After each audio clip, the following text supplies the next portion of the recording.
오늘 주시는 말씀으로 열두 제자를 파송하시다 라고 하는 제목으로 우리 하나님의 말씀을 함께 나누도록 하겠습니다. 인간의 몸으로 이 땅에 오신 하나님의 아들 예수 그리스도, 그 예수님 주변에는 여러 사람들이 있었습니다. 단순히 방문하러 왔었던 방문객 같은 그런 사람들도 있었고, 또 자신의 필요에 따라서 찾아왔었던 그 무리와도 같은 그런 사람도 있었습니다. 그리고 또한 동시에 헌신된 그런 제자들도 있었습니다. 그 중에서 특히 12제자들과의 만남, 그리고 그들과의 동역은 참으로 중요한 것이었습니다. 복음서에는 예수님께서 12제자를 세울 때 매우 특별하게 그들을 세웠다, 이렇게 기록을 하고 있습니다.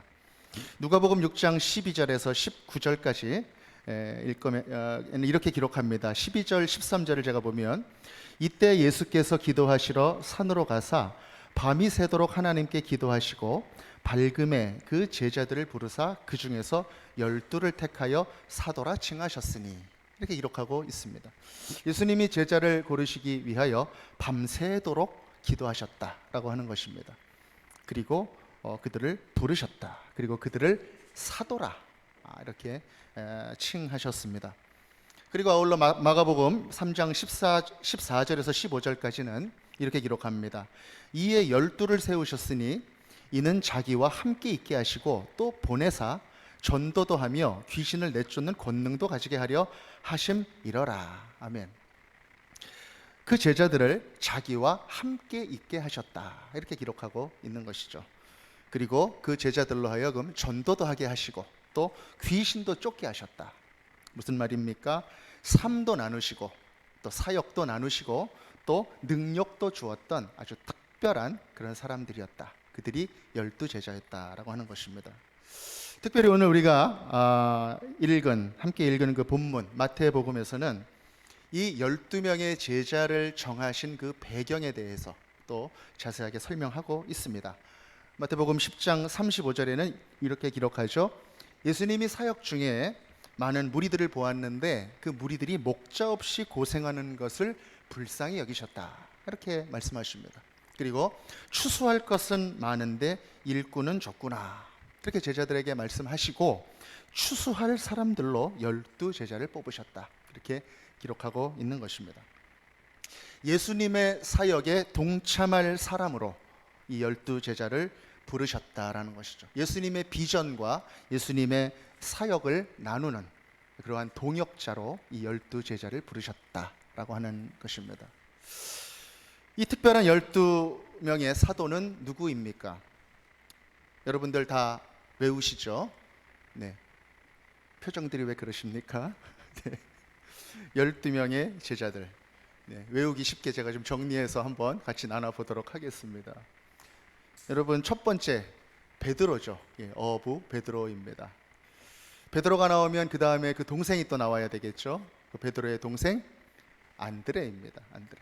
베드로는 조금 다혈질이었고 안드레는 좀 조용조용하고 나긋나긋하게 예수님께 베드로 형을 소개하기도 했던 그러한 제자입니다.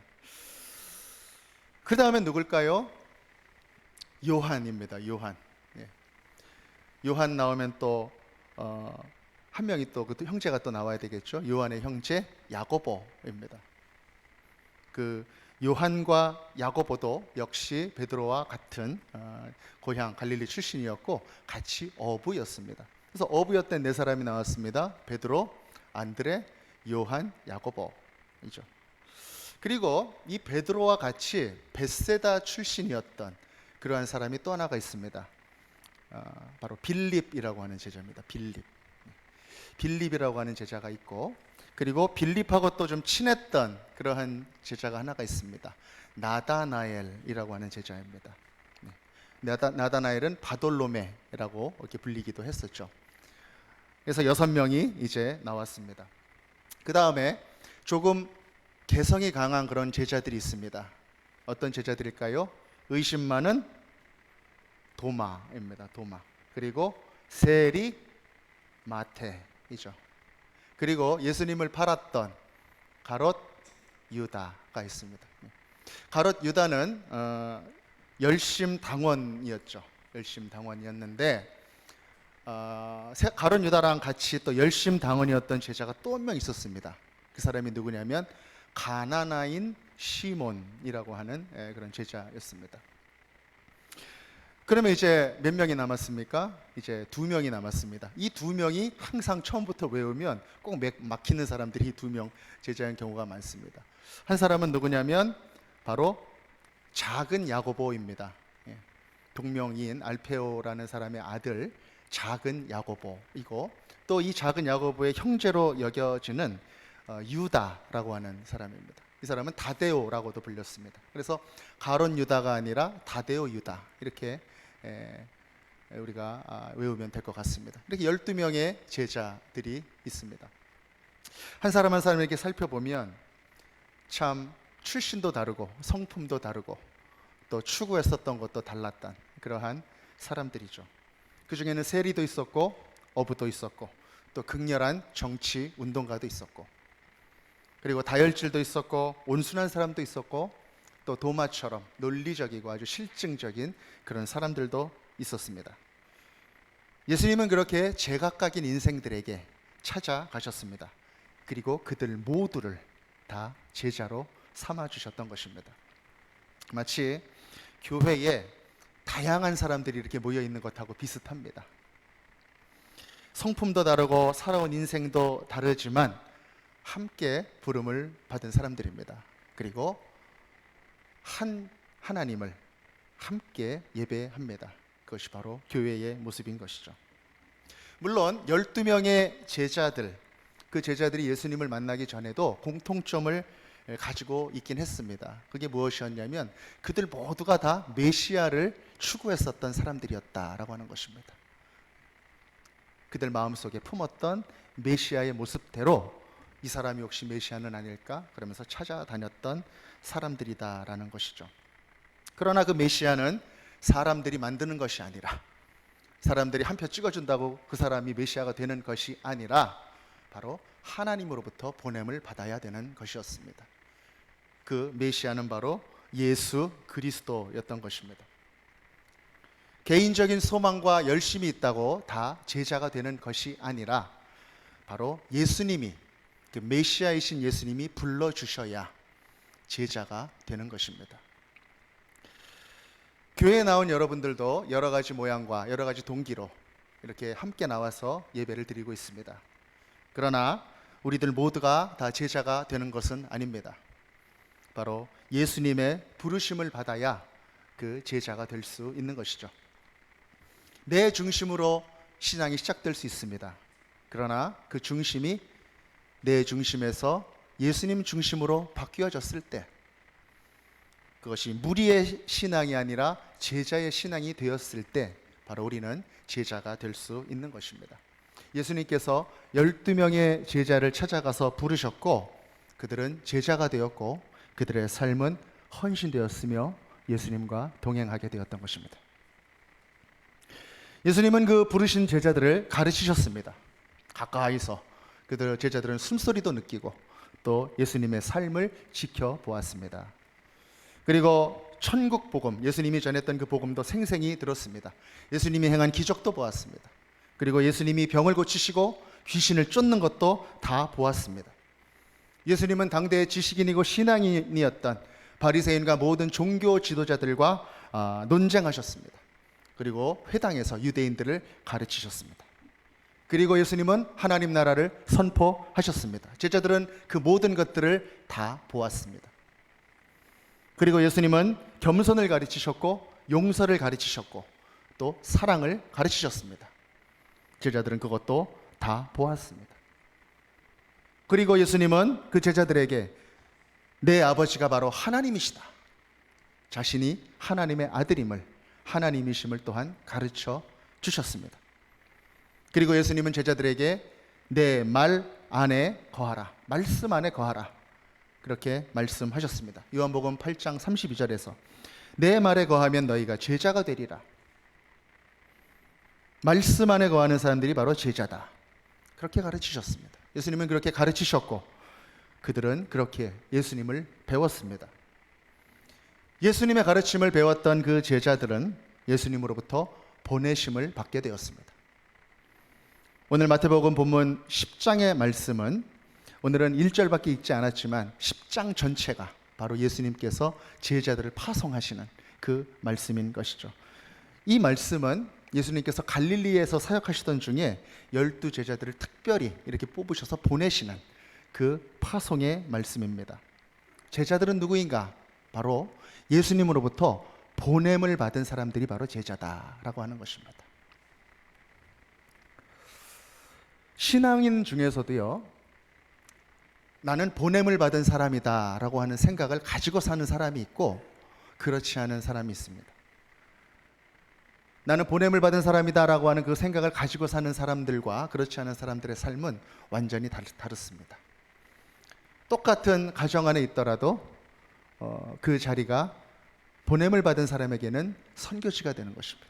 일터가 또 그렇습니다. 그리고 많은 인간관계도 보냄을 받은 사람은 바로 소명을 가지고 나아가는 그러한 삶의 자리가 되는 것이죠. 언젠가 제가 수요 토크 기도회에 제 친구 하나를 전화로 연결해가지고 함께 나눴던 적이 있는데 여러분 기억하실지 모르겠습니다. 홍릉에 사는 이집사라고 하는 분입니다. 이 친구가 그런 사람입니다. 보내심을 받은 사람. 삶의 태도가 정말 다릅니다. 늘 새벽부터 분주하게 운전 일을 하면서 살아가는 그런 친구인데 항상 말씀을 친구들에게 보냅니다. 저한테도 보냅니다. 그리고 항상 신앙을 권면하는 그런 친구입니다. 그리고 초등학교 학생들, 동창들 한 명 한 명 다 이렇게 신경 써가면서 권면하고 언제 교회 나올래? 그러면서 전하는 그런 사람입니다. 저에게 한번 전화가 왔는데 친구들이 지금 같이 모여서 술을 마시고 있대요. 우리 목사님이 한번 그 자리에 한번 와줄 수 있느냐 그렇게 얘기하더라고요. 그때 제가 금요일 저녁이어가지고 보통 술은 금요일 날 저녁에 먹는 모양입니다. 제가 부천에 가 있는 바람에 가보지 못했는데 다음에 또 그런 자리가 있으면 한번 알려달라고 그렇게 이야기를 했습니다. 그렇게 아주 열정이 느껴지는 그런 친구입니다. 보냄받은 집사님입니다. 보냄을 받았다고 하는 그러한 마음으로 살아가는 사람은 바로 보내신 분이 있다. 그런 믿음으로 살아가는 사람인 것이죠. 이 자리에 있는 여러분들은 어떠십니까? 여러분들은 보냄을 받으신 분들입니까? 보낸 분이 여러분 있으십니까? 여러분의 가정과 삶의 자리로 보낸 그 분이 살아계심을 굳게 믿는 것입니다. 예수님은 공생애 중에 12명의 제자를 보내셨는데 언제 보내셨는가? 우리가 올 한 해 동안 복음서의 말씀을 계속 함께 주일 아침 예배마다 나누고 있습니다. 예수님의 공생의 행적을 따라서 우리가 계속 말씀을 좀 나눠가고 있습니다. 지금 예수님은 두 번째 유월절을 예루살렘에서 보내시고 북쪽 갈릴리에서 열심히 사역을 하고 계십니다. 그리고 2년차 막바지에, 그러니까 세 번째 유월절 직전에 지금 이 제자들을 가르치시고 또 파송을 하고 계시다라고 하는 것이죠. 그때 예수님이 하셨던 그 파송 말씀, 그 말씀을 함께 나누고자 하는 것입니다. 예수님은 제자들을 보내시면서 어떤 말씀을 하셨는가? 우리 함께 따라해 보도록 하겠습니다. 유대인에게 먼저 가라. 예, 다시 한번 따라해 볼까요? 유대인에게 먼저 가라.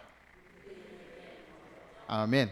마태복음 10장 5절에서 6절 제가 읽겠습니다.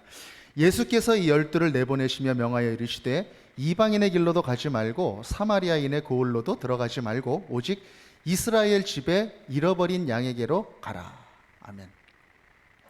예수님은 동족 유대인들에게 먼저 이 복음을 전하라. 그렇게 말씀을 하십니다. 택함 받은 민족이요, 말씀을 받은 그런 민족이었죠. 물론 예수님께서는 이방인도 사랑하셨고 이방인들에게도 복음을 전하셨습니다. 그런데 순서가 있다라고 하는 것입니다. 왜 그렇습니까? 오늘 6절 말씀처럼 유대인들은 잃어버린 양들이기 때문에 그렇다라고 하는 것입니다. 구원받았다고 스스로 생각하지만, 우리는 아브라함의 자손이다라고 생각하지만 그렇지가 않다라고 하는 것이죠. 구원으로부터 소외되어 있는 그런 사람들. 그래서 예수님은 그들을 불쌍하게 여기셨다는 것입니다.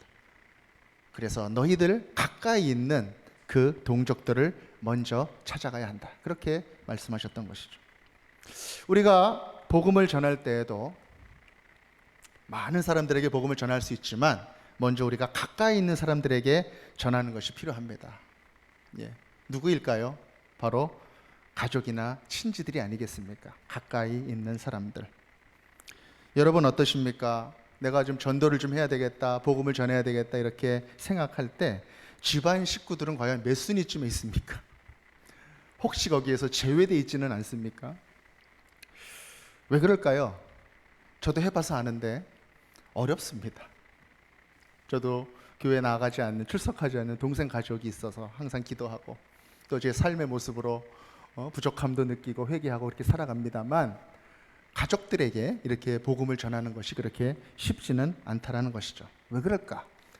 가까이 있는 식구들에게는 우리의 모든 일상의 삶이 다 드러나기 때문에 그렇습니다.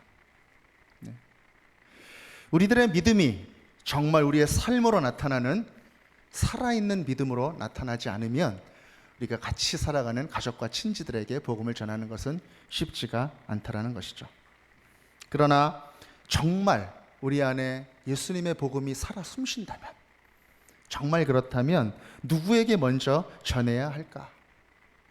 바로 가까이 있는 집안 사람들, 그리고 가족들, 친지들에게 먼저 전해야 되지 않겠습니까? 그렇게 전해지지 않겠습니까? 그리고 전할 수 있어야 하지 않겠습니까? 유대인 제자들이 유대인 사람들에게 복음을 전한다는 것은 좀 특별한 준비를 해야 된다는 것을 의미합니다. 그들은 모든 문화와 역사와 정서를 공유하고 있는 그런 사람들이죠. 그리고 무엇보다도 율법을 공유한 그 사람들이 바로 유대인들이었던 것입니다. 그렇기 때문에 동족 유대인들은 그 말씀에 가까이 있는 것 같았지만 복음에서 오히려 멀리 떨어져 있는 그러한 사람들이었다라고 하는 것이죠. 그들에게, 그 잃어버린 양들에게 유대인들이 가서 복음을 전해야 한다. 그렇게 예수님은 말씀하시는 것입니다.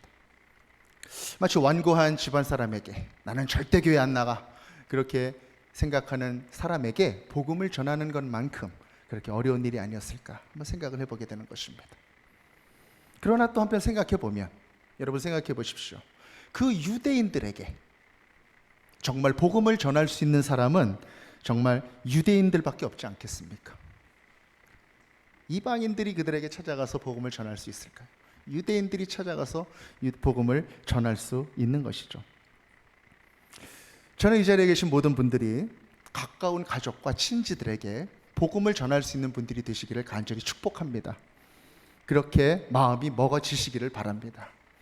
그리고 그게 가능하도록 우리의 부족한 삶이 있다면 그 살아있는 믿음이 되도록 기도하고 애쓰시기를 축복합니다. 그리하여 보냄받은 우리가 가장 먼저 복음을 전하는 그 자리가 우리의 삶의 자리가 되도록, 그리고 우리가 그 사람들에게 전하지 않으면 견딜 수 없는 그런 삶이 되도록 함께 기도하기를 축원합니다. 예수님은 또 말씀하셨습니다. 오늘 10장 8절 말씀에서 이렇게 말씀하셨습니다. 한번 따라해 볼까요? 거저주라. 네, 목소리가 또 줄어들었네요. 거저주라. 네, 거저주라. 그렇게 말씀하십니다. 제가 10장 8절 한번 읽겠습니다. 병든 자를 고치며 죽은 자를 살리며 나병한 자를 깨끗하게 하며 귀신을 쫓아내되 너희가 거저 받았으니 거저 주라. 아멘. 천국 복음을 전하고 병든 자를 고쳐주고 귀신을 쫓고 죽은 자를 살려주는데 그것을 거저 해주어라. 왜요? 너희들이 거저 받았으니 거저 주어라. 그렇게 말씀하시고 있는 것입니다. 무슨 의미인가? 너희들이 받은 것은 전부 다 하나님의 은혜다라고 하는 것입니다. 그 은혜를 은혜로 나누어라. 그렇게 말씀하시는 것이죠. 전하는 그 사람이 그 은혜를 잊어버리거나 훼손시켜서는 안 된다라고 하는 것입니다. 우리는 거저받은 사랑을 전하면서도 때로는 스스로의 영광을 구하기도 하고, 또 내가 이만큼 했다 생색내기도 하고, 또 우리가 그 복음을 전할 때조차 어떤 조건을 달고 전하기도 합니다. 나도 모르게 내가 은혜로 받아서 전하는 그 복음의 주인이 되는 것처럼 그렇게 교만이 생길 수 있다라고 하는 것입니다. 그러나 우리는 우리를 덮은 그 은혜를 겸손한 태도로 전해야 한다라고 하는 것입니다.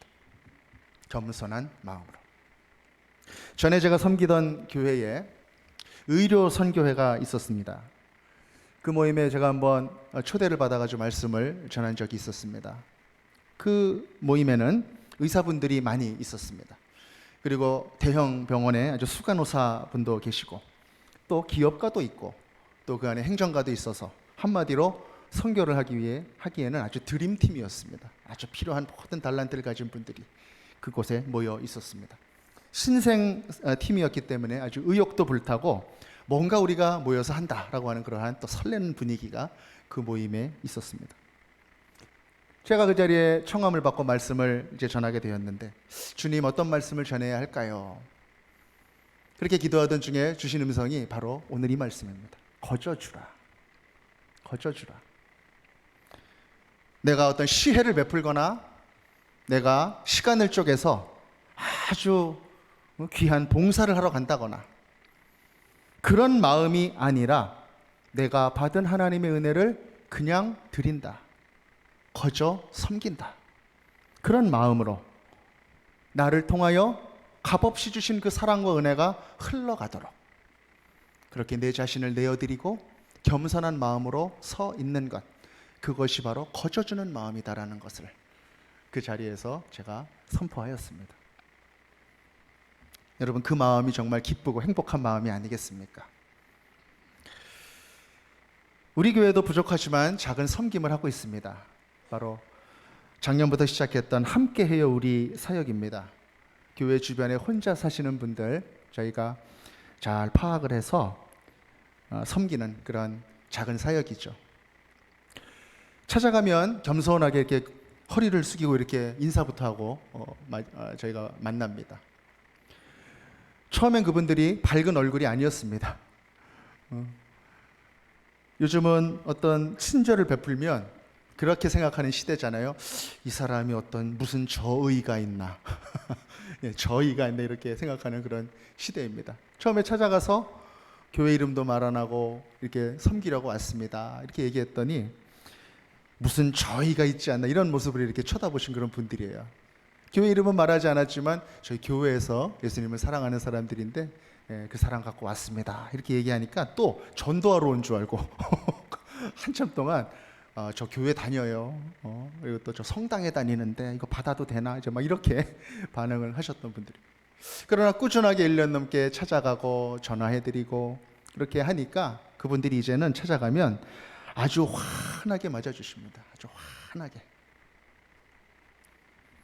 그리고 본인의 속에 있었던 그 이야기도 이제는 다 오픈해서 아주 본물 터지듯이 그렇게 다 나눠주십니다. 그러면은 그 이야기를 30분도 듣고 1시간도 듣고 다 들어드립니다. 그리고 그 자리에서 기도하고 옵니다. 기도하는 것도 이제 기뻐하세요. 정말 깊이 고백하는 것은 그렇게 방문하는 저를 비롯한 그러한 선교부 우리 형제 자매님들 그 모든 분들이 오히려 더 은혜를 받고 온다는 것입니다. 가서 위로를 받고 새 힘을 얻고 온다는 것이죠. 언제부터는 그분들이 꼬깃꼬깃 뭐 10,000원, 20,000원 그렇게 감사원 금까지도 그렇게 하시는 일이 있었고, 또 어쩔 때는 과일을 또 이렇게 또 잘 준비해가지고 이렇게 대접도 하는 그런 일들도 있었습니다. 저희들이 주신 은혜를 은혜로 여기고 거저드리는 그런 마음으로 가니까 더 큰 은혜가 우리에게 찾아오는 것을 경험하게 되는 것이죠. 그렇게 되니까 수고가 수고로 여겨지지 않고 은혜가 은혜로 여겨지는 그러한 축복이 우리에게 오게 되는 것입니다. 사랑하는 우리 형제자매 여러분, 여러분들은 여러분들의 삶 속에서 무엇을 거저 주고 있습니까?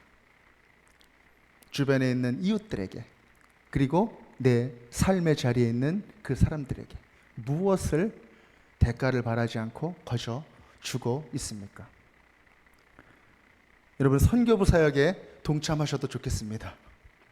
그러나 그것이 아니더라도 삶의 자리에서 정말 내가 이것은 주님께로부터 거저 받은 것이라 거저 주는 그러한 사역이 꼭 한 가지씩은 있으시기를 축원하는 것입니다.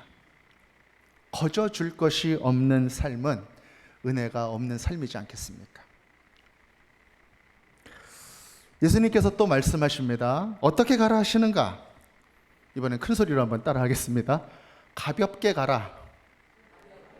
네, 가볍게 가라. 그렇게 말씀하십니다. 10장 9절 말씀 제가 읽겠습니다. 너희 전대에 금이나 은이나 동을 가지지 말고 여행을 위하여 배낭이나 두벌옷이나 신이나 지팡이를 가지지 말라. 이는 일꾼이 자기의 먹을 것 받는 것이 마땅함이니라. 아멘. 거저 주러 이제 파송을 받고 가는 그 제자들이 전대, 그러니까 돈주머니 같은 것이죠. 허리에 매는 그런 전대 주머니, 돈주머니를 가지고 가지 말라는 것입니다. 금이나 은이나 동이나 그 재물들을 가지고 가지 말아라. 뭔가 그 물질이나 이런 것들을 가지고 가지 말고 오직 은혜를 가지고 가라. 전도 여행을 하기 위해서는 간소한 복장을 해라. 그렇게 이야기하시는 것이죠. 무슨 말입니까? 어디에서 머물 준비가 아니라 항상 이동할 준비, 움직일 준비, 그 준비를 하고 살아가라 라고 하는 것입니다. 우리가 어디 여행을 가는데 그 사람 짐을 꾸리는 걸 보면 벌써 각이 나오죠.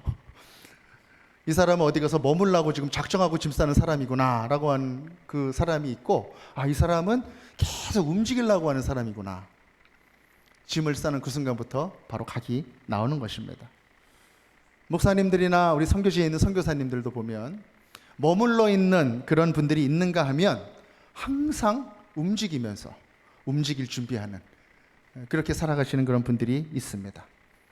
그러면서 그분들 기도할 때 그런 기도를 들었어요. 하나님, 항상 나눠줄 준비하게 하여 주옵소서. 항상 죽을 준비하게 하여 주옵소서. 항상 이사갈 준비하게 하여 주옵소서. 그렇게 기도하며 사시는 분들입니다. 그 마음속에 준비하며 산다라고 하는 것, 그것은 바로 그 마음속에 복음이 있다라고 하는 것입니다. 내가 머문 그곳에서 전하는 복음, 그것이 아니라 복음이 나를 데리고 다닌다라는 것이죠. 복음이 가고자 하는 곳에 가서 전한다라고 하는 것입니다. 9절에서 10절 말씀은 무엇입니까? 너희는 머물 준비가 아니라 항상 이동할 준비를 하여라. 그리고 이 선교를 떠나라. 생각해보면 우리 인생도 그렇지 않습니까? 항상 하늘나라 갈 준비를 하며 살아가는 게 우리 인생들이 아니겠습니까? 가볍게 우리의 모든 삶의 모습들을 가볍게 할 필요가 있다라고 하는 것이죠. 생각도 그렇고 삶도 그렇고 모든 것들을 가볍게, 전대의 금은동을 가지고 가지 말아라. 그렇게 가벼운 마음으로 목적을 가지고 복음을 타고 가는 그 사람들은 늘 그 길 가는 곳에서 동역자들을 만나게 됩니다. 동역자, 같은 길을 걷는 사람들입니다. 그 사람들이 때로는 우리가 도움을 청하는 그런 사람들이 되기도 하고, 또 우리가 도와줄 수 있는 그런 사람이 되기도 하는 것이죠. 함께 그 사람들과 동역하고 소통합니다. 예수님은 그렇게 가다가 만난 그 사람에게 구할 것을 구하라고 합니다. 동역자라 편안하게 구하면 됩니다. 너희가 떠나기까지 거기 머물러라. 그리고 그에게 평안을 빌어라. 가진 것 없이, 쌓아놓을 것 없이 가지고 간 그 은혜를 전하고 복음 따라, 성령 따라 그렇게 살아가라. 그것이 제자들에게 주신 메시지인 것입니다. 사랑하는 여러분, 서로 동역하시고 서로 도우시는 그런 분들이 되기를 간절히 축복합니다. 그런 마음으로 준비되기를 바랍니다. 같은 교단 안에 있는 우리 회원교회들과도 서로 이 방법 저 방법 막 궁리해서 같이 돕게 되기를 바랍니다. 그리고 다른 교단, 다른 교회 분들과도 같이 서로 소통하고 동역하는 그런 모든 우리 한 사람 한 사람 제기동 서울중앙교회 모든 분들이 되시기를 간절히 축복하는 것입니다. 예수님은 또 12제자에게 말씀하십니다. 우리 또 한번 따라해 보겠습니다. 지혜롭게 순결하게. 아멘. 예, 지혜롭게 순결하게. 제가 말씀 16절에서 18절 읽겠습니다. 보라, 내가 너희를 보냄이 양을 이리 가운데로 보냄과 같도다. 그러므로 너희는 뱀같이 지혜롭고 비둘기같이 순결하라. 사람들을 삼가라. 그들이 너희를 공회에 넘겨주겠고 그들의 회당에서 채찍질하리라. 또 너희가 나로 말미암아 총독들과 임금들 앞에 끌려가리니 이는 그들과 이방인들에게 증거가 되게 하려 하심이라. 아멘. 뱀같이 지혜롭고 비둘기같이 순결하라. 이 말씀을 이렇게 묵상하는데 이렇게 한번 생각을 해봤어요. 반대라면 뭘까? 그러면은 뱀같이 지혜롭고 비둘기같이 순결하다는 말의 반대는 뭘까? 그랬더니 제 머릿속에 떠오르는 건 이거였습니다. 두꺼비같이 우둔하고 까마귀같이 지저분하라. 이 말이 생각이 나더라고요. 근데 두꺼비같이 우둔하고 까마귀같이 지저분하라, 이 말을 딱 생각하니까 이 뱀같이 지혜롭고 비둘기같이 순결하라는 그 말씀의 의미가 더 깊이 이렇게 와 닿는 것 같더라고요. 우리가 예수 그리스도의 복음을 전할 때 지혜로워야 하고 순결해야 한다라고 하는 것입니다. 17절 말씀, 유대인들은 너희들을 공회에 넘겨줄 수도 있다, 판단받도록. 그리고 회당에서 핍박할 수도 있는 그런 사람들이다 라고 하는 것이죠. 지금 유대인들에게 복음을 전하러 가는데 그 사람들 위험할 수 있는 사람들이다. 그 상황을 알고 가라는 것입니다. 지혜롭게. 천국 복음을 잘 이해하고, 아까 유대인들이 잘 이해해야 한다고 말씀드렸는데, 그리고 그들에게 이 예수 그리스도의 복음을 전해야 한다라고 하는 것이죠. 경계를 늦추지 말라. 확실하게 전해야 하지만 예수 천당 불신 지옥 이렇게 무대뽀로 전하는 그러한 전도도 안 된다라고 하는 것입니다. 지혜롭게, 순결하게. 그리고 그 모든 당하는 상황 속에서 위험이 있고 어려움이 있더라도 그 복음의 순수함을 지켜야 한다. 비둘기같이 거룩하게. 그래서 속이거나 기만하거나 다른 목적으로 그 복음을 전하거나 그렇게 하지 않는 복음의 진실을 가지고 그들에게 나가서 전해야 한다. 그렇게 지금 말씀하시는 것이죠.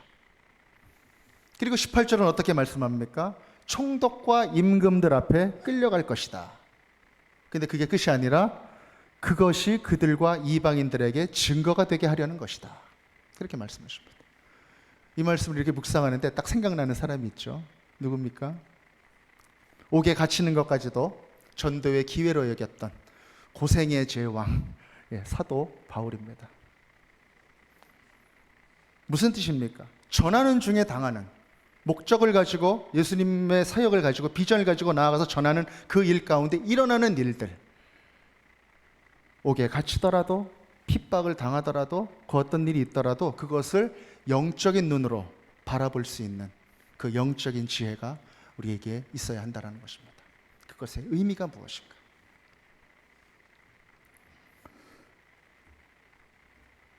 예수님께서 보내서 분부하신 이 사역들, 참 힘든 사역들입니다. 언제 어떤 일을 당할지 모르는 그런 사역입니다. 상황에 따라서 지혜도 필요하고 또 거룩하게 전도도 해야 하고 또 무엇을 때로는 어떻게 해야 될지 참 혼란스러울 수 있는 그러한 상황 속에, 그래서 이리에게 보내는 것 같다고 그렇게 예수님은 말씀하시면서 지금 가고 있습니다. 이 제자들은 어떻게 해야 할까? 예수님께서는 그 제자들에게 이렇게 말씀하십니다. 염려 말아라. 성령께서 일하신다. 이렇게 말씀하시는 것입니다. 우리 함께 마태복음 10장 19절에서 20절까지 말씀 함께 읽겠습니다. 시작. 너희를 넘겨줄 때에 어떻게 또는 무엇을 말할까 염려하지 말라. 그때에 너희에게 할 말을 주시리니 말하는 이가 너희가 아니라 너희 속에서 말씀하시는 이 곧 너희 아버지의 성령이시니라. 아멘. 성령께서 말하신다. 성령께서 알려주신다. 염려하지 말아라. 어떠한 상황과 조건 속에서도 성령께 구하여라. 구체적으로 그분이 말씀하실 것이다. 메시지를 주실 것이다. 전하고자 한다면 함께 하시고 동행하시는 성령께서 다 방법을 알려주실 것이다 라고 하는 것입니다. 그 성령님을 믿고 동행하며 나아가라 라고 하는 것이죠. 제가 군에서 몸이 아파서 군대 병원에 입원했던 적이 있다고 여러 번 말씀을 드렸는데, 제가 그곳에서 한 4개월 정도인가 이렇게 지내게 되면서 치료를 받던 중에 그곳에 있는 교회의 환우들과 함께 기도하다가 병실 전도를 같이 기획하고 함께 다니면서 전도를 했었던 그런 경험이 있습니다. 수요일 아마 저녁이었던 것으로 기억합니다. 수요일 저녁에 한 7명, 8명 이렇게 환우들이 모여서, 그래도 몸을 좀 움직일 수 있는 환우들이었겠죠. 그래서 기도하고 병실을 찾아가는데 어쩔 때는 아주 중환자실도 찾아갑니다. 사고가 나가지고 뭐 신경이 척추가 딱 끊어져가지고 하나도 움직일 수 없는 그런 전신마비 환자, 평생 그렇게 살아야 된다라고 진단을 받아버린 그 사람에게도 가서 전하고, 또 철문으로 딱 닫혀져 있는 정신병동, 군병원도 정신병동 이렇게 닫아놓거든요. 그 정신병동에 문 열어달라고 해가지고 가가지고 찬양하고 또 메시지 전하고, 또 일반 뭐 치질 환자니 뭐 결핵 환자니 다 찾아다니면서 이렇게 전했던 그런 경험이 있습니다. 근데 수요일 날 모여가지고 이렇게 형제들끼리 이렇게 기도를 하는데, 주님 어떤 말씀을 전해야 할까요? 가서 찬양 한 곡하고 한 1분 정도 말씀을 간단하게 전하거든요. 이렇게 전하는데 어쩔 때 좀 막막할 때가 있어요. 주님 어떤 말씀을 전해야 할까요? 이 전신마비가 된 사람에게 우리가 전하는 메시지가 위로가 되기나 할까요? 그런 생각이 찾아올 때도 있고 그렇습니다. 그러나 그때 막막한 마음에 기도하는데 정말 놀라운 것은 그때마다 하나님께서 응답을 주셨다라고 하는 것입니다. 어떠한 말씀을 어떻게 전해야 할지, 어떤 찬양을 해야 할지 같이 모여서 전하고자 하는 그 마음을 가지고 성령님께 기도하며 나아갔더니 정말 그 환자에게 위로가 되는 말씀, 정말 그 사람에게 도움이 되는 그 말씀을 딱 생각나게 하시고, 그래서 형제들 중에 떠오르는 말씀을 그냥 전하는 거예요. 누구 정하지 않고 가서. 그랬던 경험이 있습니다. 찬양도 같이 부르고. 오히려 그렇게 섬기고자 했었던 환우들이, 찾아갔던 환우들이 오히려 더 은혜를 받고, 또 그렇게 방문을 받았던 그런 환우들이 교회를 다니지 않고 군생활을 저주하던 그런 사람들이 교회에 하나씩 찾아오는 그러한 역사가 있었습니다. 전하고자 하는 그 마음을 가지고 성령께 의지했을 때 성령께서 모든 것들을 예비하시고 인도해 주셨다라고 하는 귀한 삶의 경험인 것이죠. 여러분들도 그런 경험들이 있으실 것이라 굳게 믿습니다. 어떻게 전해야 할지, 무엇을 어떻게 말해야 될지 몰랐던 상황에서 저희가 금년도에 전체 교인이 모여서 한 2번 정도 복음 버스킹을 나갔습니다. 전교인이 모여서 더운 날씨에도 우리 모든 분들이 다 함께 섬겨주셔서 감사드립니다. 그곳에 나가서 선포합니다. 우리들은 제기동역에서 그렇게 멀지 않은 조그만 교회에서 온 사람들입니다. 예수님을 사랑하는 사람들입니다. 그러나 오늘은 교회를 광고하러 나온 것이 아니라 예수님의 사랑을 전하러 나왔습니다. 위로와 평화의 메시지를 전하러 왔습니다. 그렇게 선포를 하면 그분들, 여러분 다 느끼셨을 거예요. 표정들이 친근하게 다 바뀌고 그 자리에 다 앉으셔서 또 그 이야기를, 찬양을 듣고 메시지를 듣고 그렇게 하십니다. 그럼 그때부터 이제 우리가 찬양을 하고 또 좋은 노래를 부르고 그렇게 하는 것이 좀 더 편안해집니다. 그리고 좀 더 직접적으로 할렐루야 하면 또 아멘 하는 또 그런 시간도 있고, 그렇게 아름답게 예수 그리스도를 믿는 그러한 우리의 삶을 자연스럽게 전할 수 있는 그러한 자리가 된다라고 하는 것이죠. 그러한 자리에서 우리가 찬양을 하고 노래를 하는데, 한 번은 우리 박 목사님하고 같이 우리 최선희 집사님하고 탁 나가가지고 3시에 한번 이렇게 복음 버스킹을 간 적이 있었어요. 그때 이렇게 딱 노래를 하고 이렇게 있는데 저쪽에서 누가 여기야 그러면서 막 이렇게 손을 막 흔드는 거예요. 저쪽 보이지도 않는 곳에서, 다리 위에서. 그러면서 막 박수를 쳐주고 막 친근감을 막 표시하고 막 그러는 겁니다. 그러더니 어떤 남자분이 한번 이렇게 지나가다가 또 어떤 말씀을 하시냐면 이런 말씀을 하세요. 막 박수를 치신 다음에 이 지역이 참 어두운 곳이에요. 저도 이곳에 10년 넘게 살았는데 이곳이 참 어두운 곳입니다. 여러분들이 밝은 노래를 좀 많이 불러주세요. 막 그러면서 막 박수를 치고 막 그러고 가시는 분이 있었습니다. 이 동네가 그렇다는 거예요. 그 이야기를 들으니까 또 하나님의 음성처럼 느껴지고 또 찬양을 하더라도 더 크게 부르게 되고 진실되게 부르게 되고 선포하게 되고 그러한 일들이 금년 여름에 있었습니다. 그리고 또 복음 버스킹을 하다 보면 우리 한 집사님이 그래요. 교회 이름을 또 그렇게 일부러 물어보시는 분들이 있다고 합니다. 네, 교회 이름을 알리지 않고 그렇게 찬양하는데 교회 이름을 물어보시는 분들이 있대요. 그래서 지난번 복음 버스킹 때부터는 우리 물에다가 이렇게 물병에다가 QR코드 붙이는 것뿐만 아니라 또 제가 이렇게 명함을 좀 준비해서 원하시는 분들에게 좀 나눠드릴 수 있도록 그렇게 또 준비해서 나갔습니다. 앞으로는 교회 예배를 드리기 원하시는 분들에게 안내를 하기 위하여 교회에 대한 예배 시간과 이런 것들을 좀 안내할 수 있는 그런 내용을 좀 담아서 좀 물휴지를 조그맣게 좀 준비하려고 그렇게 생각하고 있습니다. 우리가 우리에게 거저 주신 것들을 가지고 섬기고자 하는 그런 마음이 있다면, 사랑하는 그런 마음이 있다면 무엇을 전할지, 어떻게 전할지, 그리고 그것을 어떻게 조금 더 지혜롭고 조금 더 바꾸어서 발전시켜서 할지, 그런 모든 것들을 저는 성령님께서 우리에게 다 알려주실 것이라 굳게 믿습니다. 우리가 정말 전하고자 하는 그 마음이 있고 정말 우리가 하나님께 사용되기를 원하는, 보내심을 받기를 원하는 그 마음이 있다면 구체적인 방법까지 다 하나님께서 부어주시리라 굳게 믿는 것입니다. 8월 달에는 우리 교역자들만 복음 버스킹을 나가고 이제 9월 달에 또 한번 금년도 마지막으로 전체 교인들이 함께하는 그런 복음 버스킹 시간이 있을 텐데 그 시간에 함께 여러분 기도하시면서 또 섬기는 마음으로 함께 해주시기를 부탁을 드립니다. 우리 마태복음 10장 28절도 함께 읽겠습니다. 시작. 몸은 죽여도 영혼은 능히 죽이지 못하는 자들을 두려워하지 말고 오직 몸과 영혼을 능히 지옥에 멸하실 수 있는 이를 두려워하라. 아멘. 우리가 어떤 존재를 두려워한다라고 하는 것은 우리의 정체성을 의미합니다. 우리가 누구를 두려워하느냐? 우리가 인간을 두려워하느냐? 아니면 어둠의 영을 두려워하느냐?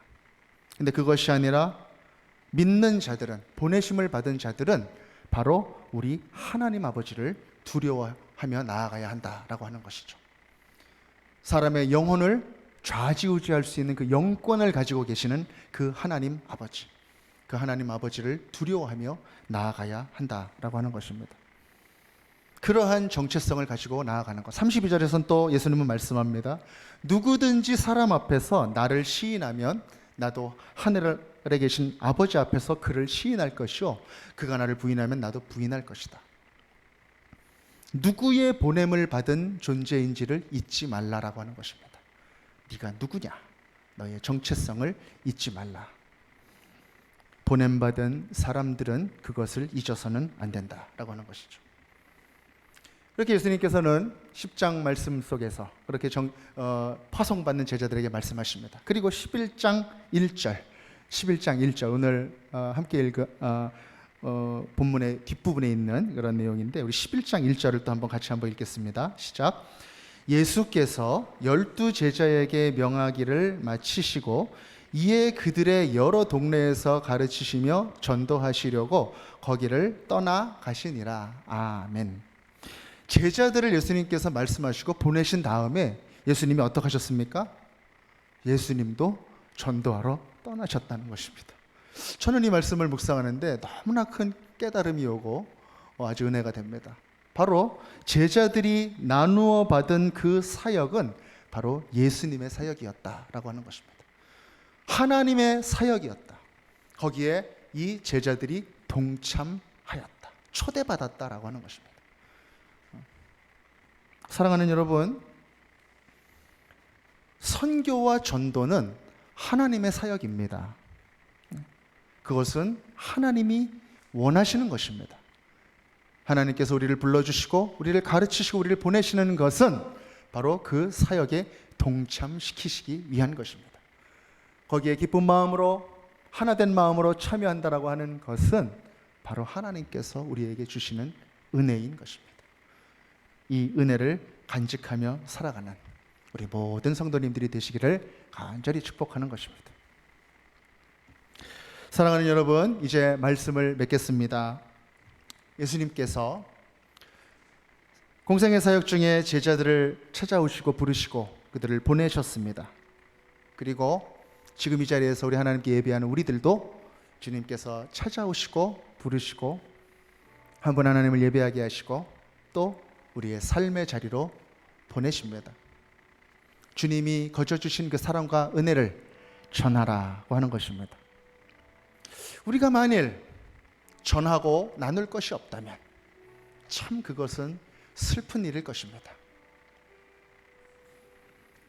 우리가 받은 은혜가 단지 우리 집안을 장식하는 그런 장식물에 불과하다면 그것은 슬픈 일일 것입니다.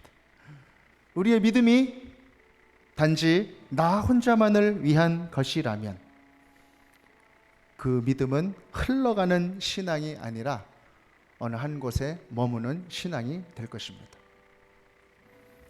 예수님이 12제자들을 보내신 것은 그들이 잘났거나 완벽해서가 아닙니다. 부족하고 연약했지만 그들 앞에 있는 불쌍한 무리들이 있었기 때문에 하나님의 생명을 그들에게 전해야 했기 때문에 이 제자들이 부족하고 연약하지만 성령님을 의지하면서 나아가라 그렇게 불러주시고 보내신 것입니다. 사랑하는 여러분, 저는 이 자리에 모인 우리 모두가 그러한 하나님의 부르심 앞에 순종하는 분들이 되시기를 간절히 바랍니다. 아멘하고 그 부르심을 받으시기를 바랍니다. 그 자리가 어떤 자리인지 저는 모르겠습니다. 어떤 사람들 여러분들이 만나는지도 저는 잘 모르겠습니다. 그러나 그 모든 관계 속에서 그 모든 삶의 자리에서 예수님을 전하십시오.